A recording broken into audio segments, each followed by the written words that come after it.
Review Figure Eyes standard avec Aura Effet en jaune, donc de chez Bandai.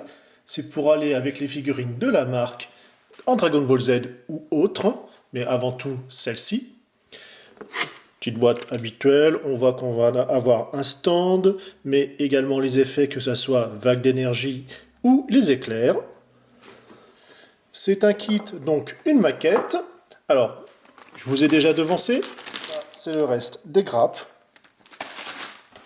Chose sympathique, vous avez la notice qui est au fond. Donc on peut voir ainsi comment tout assembler, bien disposé. C'est pas bête, ça permet de gagner un peu de place et d'économiser du papier. Et pour ce que c'est, vu qu'il n'y a pas beaucoup de pièces, ça va. Voici les grappes, dont je vous ai pas attendu, hein, j'ai déjà commencé. Alors là, vous voyez, ça reste assez souple. Alors, finalement, il faut tout quasiment faire, on va dire, pince coupante.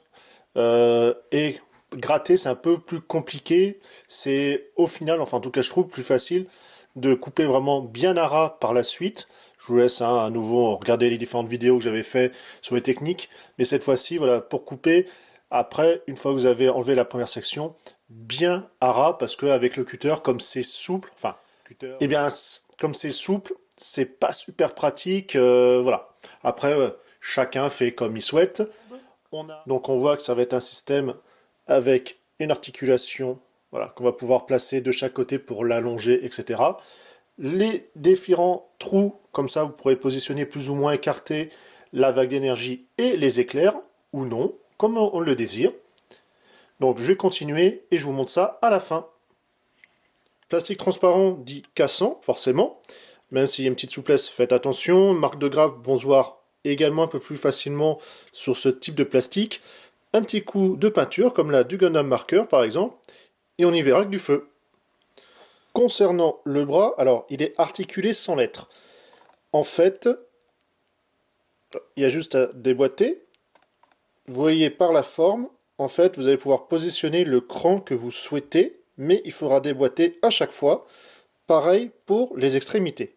On a également ces pièces-là, qui permettent en fait de déporter les effets, donc c'est-à-dire les vagues d'énergie dans notre cas. Moi, personnellement, je ne les mets pas, parce que j'aime bien que ça soit plus compact, et puis surtout, c'est que ça prend déjà une sacrée place. Voici monté. En termes de diamètre, on est à quelque chose près, alors sur les parties les plus extrêmes, à du 16 cm, et en termes de hauteur, on arrive à du 18. Bien sûr, en termes de stand en lui-même, normalement, il est fait pour les figures Rise. Exemple, le Goku que je vous ai déjà présenté.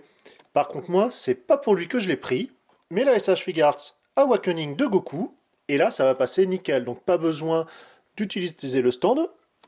Les effets, voilà, passent un petit peu autour, après, voilà, vous les organisez comme vous souhaitez. C'est plus les vagues d'énergie qui sont importantes, voilà, en termes de placement, pour que ça soit un petit peu cohérent dans les vagues.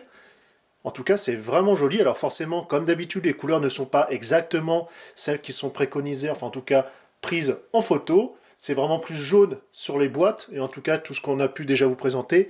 Là, vous voyez, c'est un petit côté un peu orangé, comme les cheveux justement de la figure Ice de Goku. Donc sur ce, moi je vous dis à une prochaine revue. Salut à tous.